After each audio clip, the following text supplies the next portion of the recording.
semuanya. Halo. Kali ini saya Esi Lahur akan ngobrol-ngobrol dengan sahabat saya Marini. Dia adalah seorang pemain flute profesional. Halo Marin. Halo Esi, makasih ya udah datang. Mau ngobrol-ngobrol. Oke, Marin, kita langsung aja ya. Oke. Nih Marin kan nih sarjana antropologi ya. Iya. Kok bisa memilih atau memutuskan jadi pemain flute itu gimana? Oh, jadi itu memang mimpi dari dulu sih, dari kecil. Kalau saya pikir-pikir sekarang, memang dari kecil emang pengen jadi musisi. Dulu kok dari SMP tuh udah kepikiran kayak harus sekolah musik, harus bisa satu instrumen, terus bisa sekolah musik. Bahkan sampai udah mikir asramanya tuh di dekat sekolah musik, udah sampai segitunya. Kemudian pas SMA, sebenarnya saya udah les tuh juga udah dari SD sih udah les macam-macam. Piano kayak. Kalau itu apa piano? Piano sih yang pasti. Dari SD itu, dari kecil. Nggak kecil banget sih. Lucunya adalah mulai piano tuh gara-gara ngeliat adik-adik saya udah duluan les gitu, terus saya les sendiri, belajar sendiri. Oh. Iya, belajar sendiri. Terus itu pas SMP mikir, aduh pengen sekolah musik apa, tapi nggak kebayang. Terus akhirnya pilih alat. Terus yang ada flute di toko di Wijaya gitu. Ya udah alat tiup, soalnya saya nggak suka strings, saya nggak suka gitar, nggak suka biola, kayak nggak masuk akal di saya gitu. Gimana mainnya, pokoknya alat tiup. Ya udah terus flute. Nah terus waktu lulus SMA kan mau masuk ke ISI kan, karena kan lembaga kuliah musik kan di sini ada ISI, ada IKJ, tapi nggak dikasih sama orang tua. Ya tau lah orang tua zaman dulu gitu. Ya udah dapetnya antrop, masuk antrop. Nah begitu, tapi sepanjang kuliah antrop, Esi tahu sendiri kan aku nggak pernah di kampus. Ikut itu ya apa?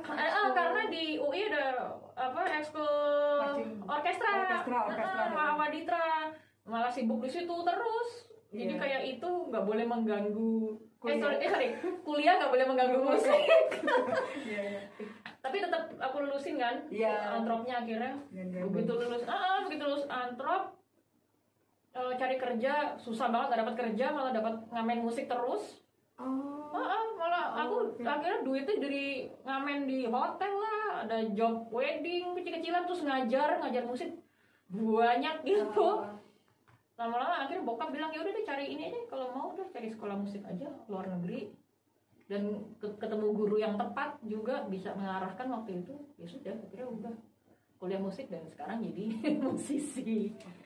Jadi Marin ini milih flute ini nggak sengaja ya? Maksudnya instrumennya atau? Instrumennya maksudnya kenapa kok milih belajar main flute? Kenapa nggak alat musik lain kan yang lebih terkenal alat tiup tuh kayak saxophone apa trompet? Kok kenapa flute? Gara-gara tadi yang di Wijaya itu? Mungkin ada itu juga sih, kayak di Wijaya cuma ada itu satu. Yang kedua aku nggak begitu suka saxophone emang dari dulu. Suaranya tuh aku nggak paham gitu mau diapain. Tapi kemudian setelah di luar negeri orang tuh main saxophone ternyata bisa beda juga ya. Mungkin gue ini juga sih kayak waktu di Indonesia nggak ada referensi seperti apa gitu aja. Jadi simply adanya flute ya sudah aku ambil flute gitu. Ini sekolahnya yang lanjutin di luar negeri ini apa nama sekolahnya? Royal Northern. Northern. Itu konservatori musik. Tempat kuliah musik. Jadi khusus musik. Memang satu gedung itu ya buat musik. Jadi kan itu kan sebelahnya ada University of Manchester, sebelahnya Royal Northern. Nah itu bayangin aja itu kayak universitas tapi buat musik. Khusus gitu. musik. Bahas semua, terutama bahas musik Eropa sih. Tapi waktu kuliah itu ada enggak dilema gitu, nggak mau berangkat apa enggak, ini beneran bisa apa enggak ya gue ya gitu, ada nggak ada, bener-bener nggak ada, bener-bener emang udah harus pergi. Harus pergi. Dilemanya cuma paling mikir, aduh uangnya cuma cukup setahun, ntar kan itu 4 tahun soalnya kan S1, uang cukup setahun, ntar tahun kedua gue gimana ya, cuma gitu doang. S1 gitu ya? S1 lagi gitu, cuma dilema uang aja. Tapi terus sampai di sana aku dapat kerjaan, terus dapat kayak apa sih namanya, beasiswa dari kampus sedikit gitulah ya. Gue jadi kerja di kampus, terus gue dikurangin uang sekolahnya gitu. Ada anak Indonesia lain nggak yang sekolah kuliah? Waktu itu di kampus itu gue pertama orang Indonesia. Hah? Iya. Kampus musik itu Kalau di Manchester kan banyak orang Indonesia. Iya, di kampus itu gue pertama orang Indonesia. Terus ada kendalanya nggak gitu? Kalau bahasa enggak ya? Enggak lah ya. Makanya pilih Inggris biar gampang. Oke. Iya. Kalau ada anak Indonesia pengen kuliah di situ tuh, dia harus mempersiapkan diri apa selain bahasa Inggris itu harus udah bisa not balok ya? Udah bisa, harus bisa. Harus kayak punya apa? Kayak punya pendidikan dasar musik di Indonesia paling kan 6 tahun sih. Iya, Jadi nggak bisa yang kita ujuk-ujuk nggak bisa. Bahkan orang sana juga begitu, sama aja. Ada pendidikan dasarnya. Itu ada tes masuknya gitu kemarin ya? Iya, audisi. Aku dulu ngirim video. Ngirim Video. Permainanku kayak berapa menit sih waktu itu? Panjangnya 30 menit main. Jadi dia lihat aja.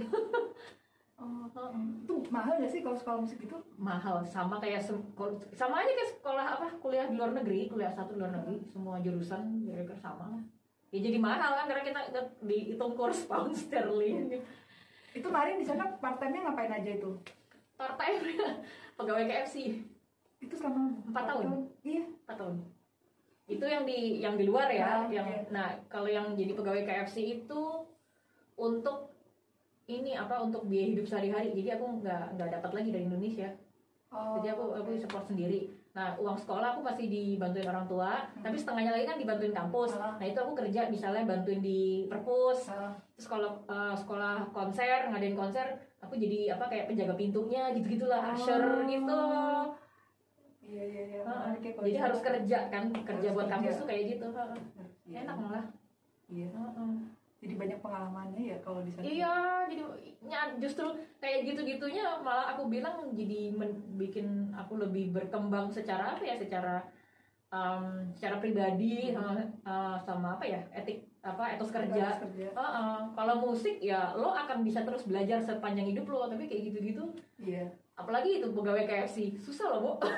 Layani orang tuh susah banget. Iya. Itu ya lebih penting sih. Kalau sekarang Marin ini freelance atau tergabung dalam orkestra gitu, kelompok orkestra? Oke, di sini sebenarnya semuanya freelance karena kita nggak ada kontrak yang per tahun atau per apa gitu. Jadi kapanpun tuh kita bisa tergantikan gitu aja. Jadi tetap mikirnya kita freelance. Tapi persaingannya ketat nggak sebagai freelance tuh untuk main flute? Karena memang flutis tuh di Indonesia masih sedikit ya, maksudnya yang sampai segitunya. Jadi aku bilang sih kayaknya nggak segitu, belum segitu ketatnya. Sekarang ini kan udah murid-muridku juga udah banyak yang udah mulai lulus sih dari luar negeri tuh.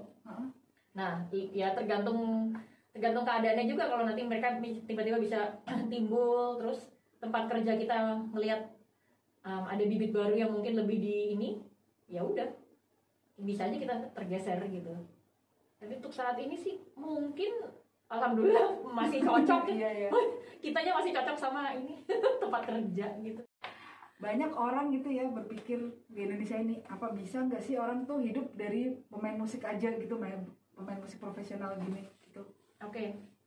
Sebenarnya bisa, balik lagi tergantung gaya hidupnya gimana.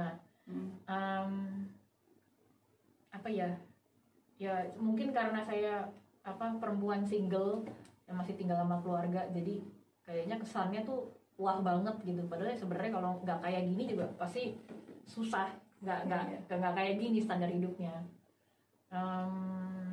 Ya udah gitu aja. Dari misalnya bisa dapat pemasukan itu dari mana aja? Dari pertunjukan, ngejob paling nggak sebulan 2 kali ngejob dan ngajarnya banyak gitu. Itu cukup banget sih. Jadi memang banyak orang yang les flute ini banyak. Nggak terlalu banyak ya, sejak pandemi jadi nggak terlalu banyak, tapi sebelumnya sih cukup banyak, bisa sampai sebulan tuh ada 10 orang, 10 murid. Biasanya anak-anak itu anak cewek, anak cowok apa sama aja? Memang jadi banyakan cewek, nggak tahu kenapa flute tuh banyakan cewek. Itu anak masih SD atau remaja atau gimana? Macam-macam. SD pernah, SMP, SMA sampai kuliah, dan yang terakhirnya ada bapak-bapak udah 60 tahun. Jadi itu flute ini bisa buat orang sampai umur berapa sih? Gitu? Nggak terbatas, pokoknya asal masih kuat niup. Masih kuat apa sih?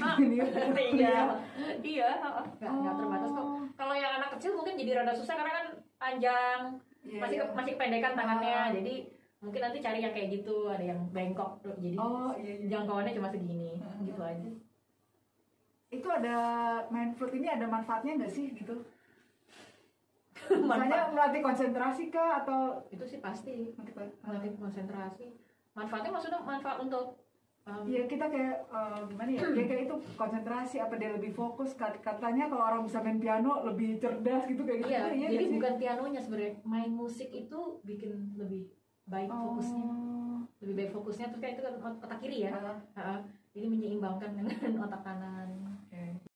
Ini kan Marini, gue tuh sering lihat sering ada di pertunjukan besar gitu, yang ada kadang ada di TV, kadang ada Kebetulan di orkestra klasik tuh khususnya. Iya gitu.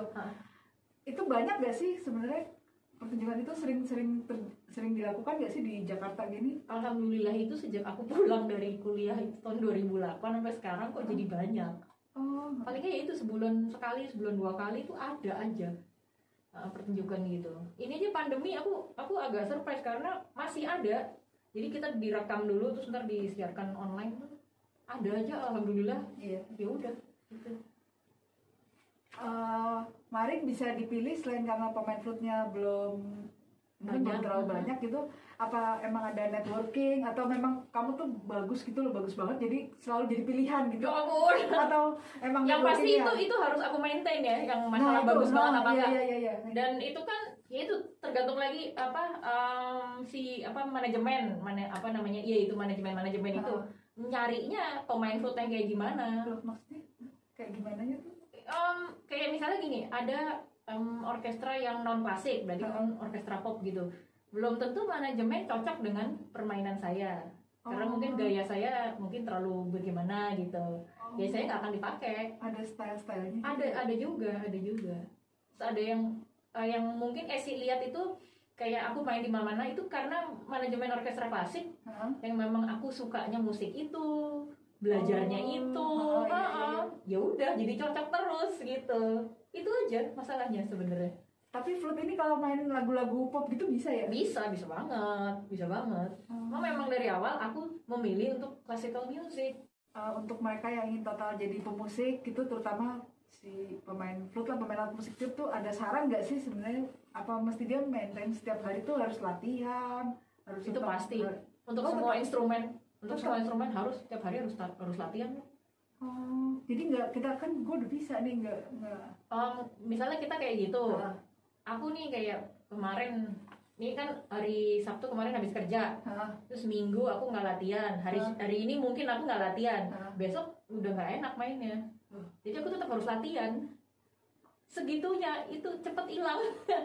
Karena kan urusannya sama otot ya.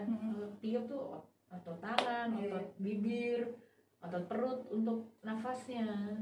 Buat otot tangan tuh maksudnya nanti latihannya kan fingeringnya. Itu ribet loh. Mana ya, aku nggak bawa ya itu. Nanti. Ya.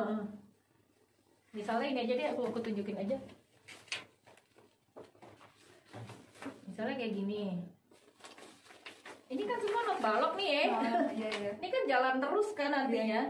Ini kalau tangannya nggak pernah terlatih, lu mau gimana mencetnya? Mau tahu gimana berikutnya. Sementara kan musiknya jalan terus. Iya. Beatnya harus ritmenya ini terus. Tangan banget tuh. Iya sama. Terus tangan hubungannya sama bibirnya. Tiap not bentuk bibirnya beda, lidahnya beda. Jadi sinkronisasi semua harus dilatih tiap hari. Kalau nggak hilang. Iya. Gitu. Ini ada pantangan nggak sih, pantangan melakukan kegiatan apa yang nggak boleh sampai napasnya jadi kurang apa gitu? Enggak sih. Biasa aja ya. Kalau apa harus renang kah biar napasnya panjang? Enggak juga. Semua orang itu napasnya panjang. Sekarang masalahnya tinggal ngolahnya gimana, ngeluarin pas niupnya itu. Kalau nggak ada cacat sama sekali ya, mohon maaf. Misalnya badannya kenapa gitu. Iya. Tapi kalau orang normal, aku berdasarkan belajar bertahun-tahun, pada ngeluh, aduh napasku pendek. Enggak, kamu ngolahnya salah. Kamu mungkin niupnya udah dibablasin dulu pas awal, jadi terakhirnya jadi cepet habis gitu. Padahal sebenarnya enggak, itu ini ya. Itu ada pelajaran, jadi ada pelajaran khusus buat kayak napas, atau kita karena jadi terbiasa aja? Ada juga sih, ada. Aku harus melatih cara napas yang benar, cara mengeluarkan yang benar, cara narik napas saja diajarin. Harus segitunya. Ini bisa nggak sih anak-anak tuh jadi bukan anak-anak sih ya, mahasiswa lah gitu, dia jadi kerjaan sampingan itu bisa? Bisa banget. Nggak ganggu waktu gitu atau? Lah dulu kan mas Zaman kita kuliah antrop tuh kan gue udah sebenarnya udah mulai ngejam-ngejam juga. Oh, bisa ya jadi bisa ya. bisa banget asal nggak ya kan diatur aja waktu. Ngajar aja bisa.